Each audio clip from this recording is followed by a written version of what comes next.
పవన్ కళ్యాణ్ అనే వ్యక్తి మా సామాజిక వర్గానికి సంబంధించిన వ్యక్తి, మా కాపు సామాజిక వ్యక్తికి సంబంధించిన వ్యక్తి. ఇతను ఇవాళ పిఠాపురంలో వెళ్తే ఇతను ఆదరించేవాడు కూడా లేరు. పిఠాపురం ఎమ్మెల్యే పారిపోయిన కూడా కేసు కూడా పెట్టిన కనపడలేదని కేసులు పెట్టిన కూడా ఉన్నారు. ఇప్పుడు 15 ఏళ్ళు కాకపోతే 20 ఏళ్ళు ఉండమనండి, 20 ఏళ్ళు జీతం ఉండమనండి. ఎవరు కాదంటారు? ప్రజలు కొడుతున్నారు వాళ్ళ కూటమి ప్రభుత్వాన్ని. వీళ్ళెవరు చెప్తాకండి?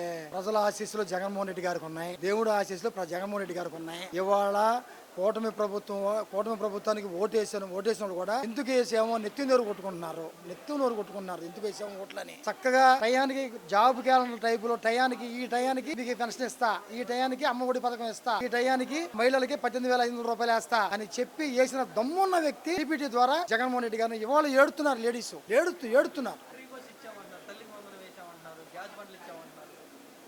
లేదండి, గ్యాస్ బండ్లో నేను చూసే కదండి, 1000 మంది అర్హత ఉంటే వాళ్ళకి పడేయి 300 మంది 400 మందికే పడుతున్నాయి. అమ్మఒడి పథకం ఉంది, చాలా మంది పడాల. మీకు రైతు భరోసా ఉందండి, కోతలు అయిపోయినాయి, కుప్పలు వేసారు.